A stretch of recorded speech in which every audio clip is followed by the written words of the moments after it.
को, बिहार को और पूरे हिंदुस्तान को बहुत आगे लेकर जाना है।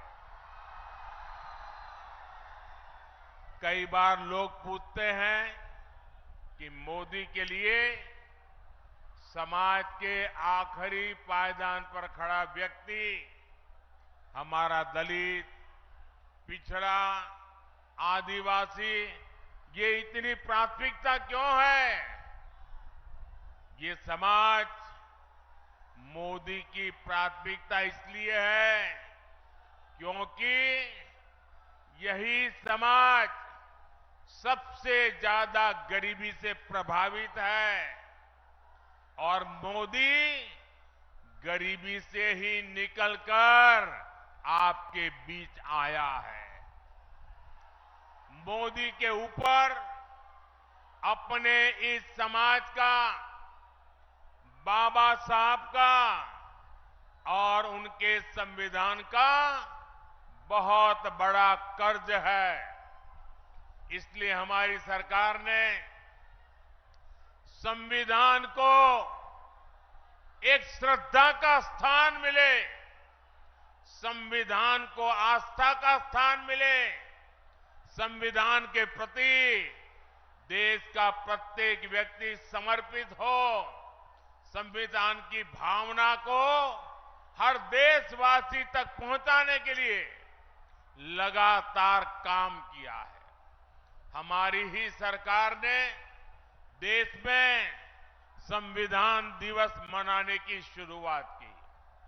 आज बाबा साहब के संविधान को सेलिब्रेट करने के लिए बच्चों के स्कूलों से लेकर सुप्रीम कोर्ट और संसद तक में कार्यक्रम किए जाते हैं और ये वर्ष तो बहुत विशेष है।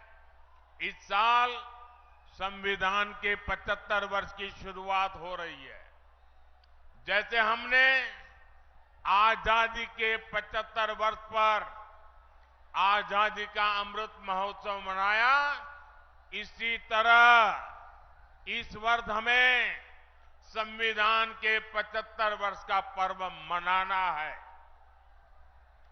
हमने तय किया है हम देश के कोने कोने में बाबा साहब के संविधान की भावना को लेकर जाएंगे। देश की युवा पीढ़ी को देश की गौरवशाली संविधान के निर्माण की प्रक्रिया, उसके अध्याय, उसका महत्व बताएंगे। लेकिन दूसरी तरफ वो लोग हैं जिन्होंने आपातकाल में संविधान को रद्द करने, संविधान को बंधक बनाने और संविधान को तोड़ने मरोड़ने का काम किया था। हमें याद रखना है, जो लोग सत्तावर सरकार को एक परिवार की मुट्ठी में रखना चाहते हैं, संविधान उनकी आंखों में हमेशा खटकता है। इसलिए अब ये लोग संवैधानिक व्यवस्था से हुए चुनाव के नतीजों को अस्वीकार करने की धमकी देने लगे हैं। लेकिन इनके मंसूबे कामयाब न हो। संविधान दलित, पिछड़ा, आदिवासी की ताकत बना रहे, इसके लिए हमें एकजुट होकर साथ खड़े रहना है। साथियों, अगले 5 वर्षों के कामकाज के लिए बीजेपी ने अपना संकल्प पत्र जारी किया है। इस संकल्प पत्र में मोदी ने गारंटी दी है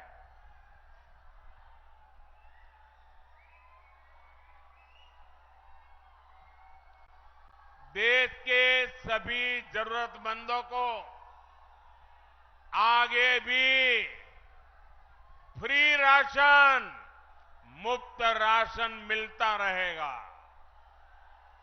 मोदी ने गारंटी दी है गरीब, दलित, वंचित के कल्याण से जुड़ी योजनाओं को हम हर जरूरतमंद तक लेकर जाएंगे। हमारी सरकार 3 करोड़ नए पक्के घर बनाएगी। देश में 70 साल से अधिक उम्र के सभी बुजुर्गों को मुफ्त इलाज की जिम्मेदारी भी सरकार उठाएगी। आप अपने परिवार में अपने बुजुर्गों को कह दीजिए, अब वो बीमारी को छुपाए नहीं। अगर कोई तकलीफ है तो मोदी बैठा है। ये मोदी की गारंटी है। साथियों, पिछले 10 वर्षों में एनडीए सरकार ने वो काम किए हैं जिन्हें पहले असंभव माने जाते थे। आज हर कोई कह रहा है बड़े कामों का दम सिर्फ भाजपा के पास है, एनडीए के पास है। आपको याद होगा, पहले अड़ोस पड़ोस के देश यहां हमला करके चले जाते थे। सीमा पर हमारे जवानों की आए दिन शहादत होती थी। आप लोगों को दुख के साथ ही गुस्सा भी आता था। आपका मन करता था ना कि इन्हें घर में घुसकर मारो। मोदी ने आपकी इच्छा का पालन किया और इसका नतीजा क्या हुआ? जो देश हमें आंखें दिखाता था वो कटोरा लेकर के भटक रहा है।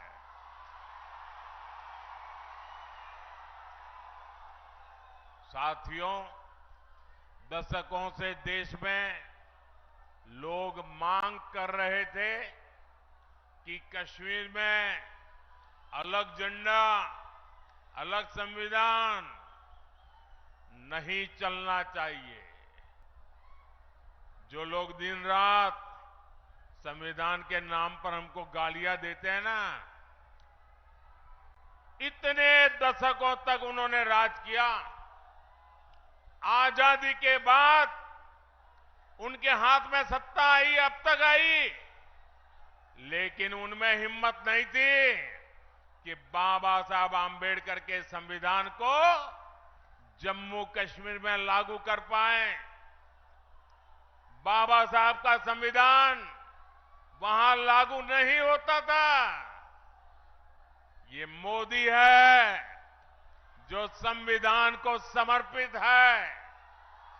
आज जम्मू कश्मीर में भी आन बान शान के साथ हमारा संविधान लागू हो गया।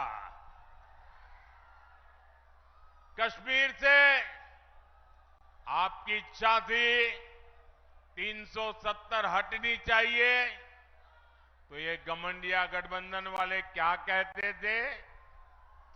ये कहते थे कि 370 हटी तो कश्मीर में आग लग जाएगी। आज आर्टिकल 370 का द एंड हो चुका है।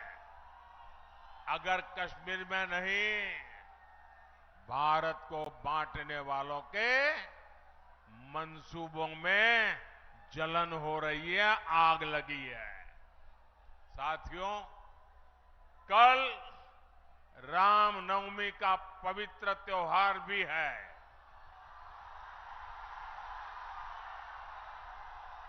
ये लोग राम मंदिर के लिए भी यही कहते थे, बोलते थे कि राम मंदिर बना तो देश में आग लग जाएगी।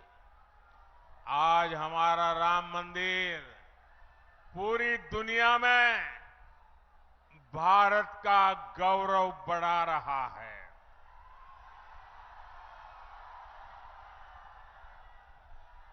अब कुंठा में गिरे ये कांग्रेस के लोग, गठबंधन गठबंधन के लोग राम मंदिर का अपमान कर रहे हैं।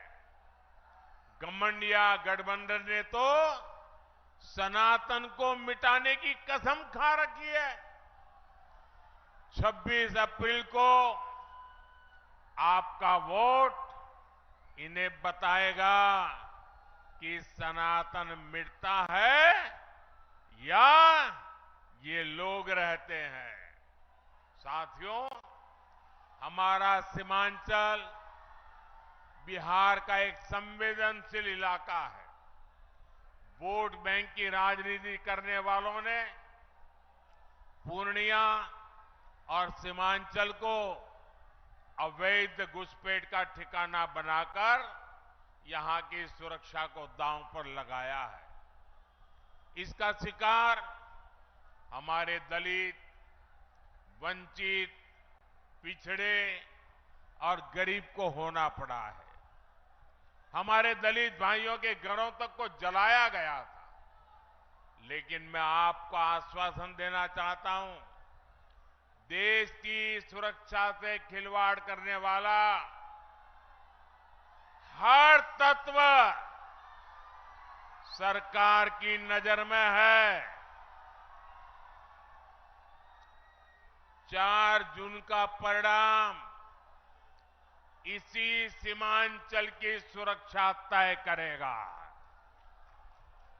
और जो लोग राजनीतिक फायदे के लिए सीएए का विरोध कर रहे हैं, वो भी एक बात जरूर जान ले, ये मोदी है, ये न डरने वाला है और ना ही झुकने वाला है। साथियों, आपने वो दौर भी देखा है जब बिहार में जंगल राज था। उस समय बिहार के इस इलाके में महाजंगल राज हुआ करता था। हिंसा, अराजकता, अपहरण और भ्रष्टाचार का यहां उद्योग चलता था। नीतीश जी के नेतृत्व में हमने बहुत मुश्किल से उस दौर को बदला है। लेकिन आज एक बार फिर जंगल राज और महाजंगल राज वाले लोग उस दौर की वापसी चाहते हैं। इनका एक ही एजेंडा है, भ्रष्टाचार और लूट। हमारे पूर्णिया में कहते हैं ना, हर बहे से खर खाए, बकरी खाए अचार। भाव ये मेहनत गरीब जनता करे और मलाई ये आरजेडी वाले लूटे। मोदी के रहते ये मुमकिन नहीं है। इसलिए सब भ्रष्टाचारी के लूट के ठिकाने बचाने के लिए वो अब एक हो रहे हैं। मैं कहता हूं, भ्रष्टाचार हटाओ, ये कहते हैं भ्रष्टाचारी बचाओ। मैं आपको एक गारंटी देता हूं, अगले 5 साल भ्रष्टाचार के खिलाफ और बड़ी कार्रवाइयों के 5 साल मान के चलिए। साथियों, पूर्णिया से एनडीए उम्मीदवार श्री संतोष कुमार जी और कटिहार से दुलाल चंद्र गोस्वामी जी, ये हमारे प्रत्याशी है।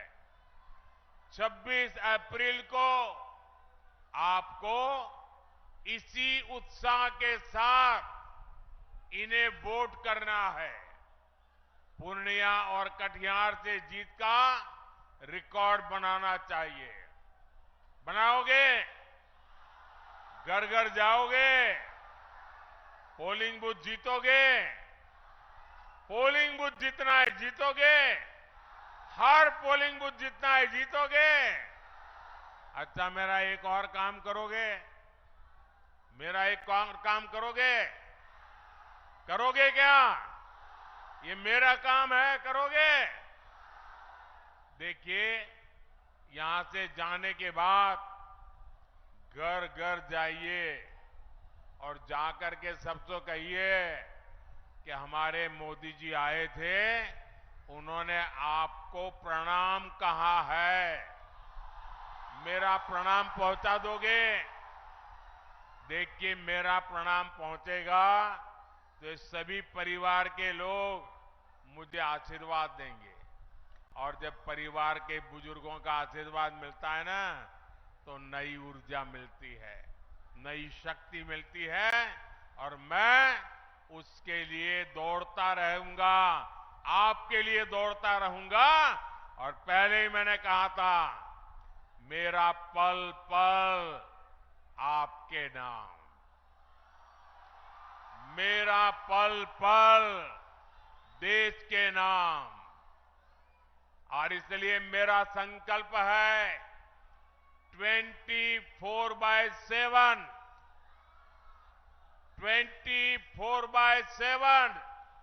फॉर 2047 विकसित भारत के संकल्प को पूरा करने के लिए 24/7 हर पल आपका। मेरे साथ बोलिए, भारत माता की, भारत माता की, भारत माता की। बहुत बहुत धन्यवाद।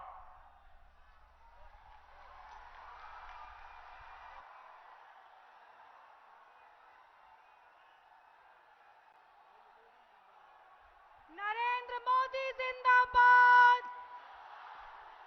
नरेंद्र मोदी जिंदाबाद, भारतीय जनता पार्टी जिंदाबाद, एनडीए गठबंधन जिंदाबाद। जय जय श्री राम, जय जय श्री राम।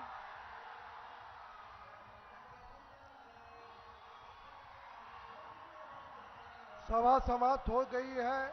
हमारे माननीय प्रधानमंत्री जी अगले गंतव्य की तरफ बढ़ रहे हैं। मैं इस मंच से यहाँ उपस्थित हमारे जनता दल जो पूर्णिया के पावन धरती पे अपने प्रधानमंत्री जी का स्वागत कर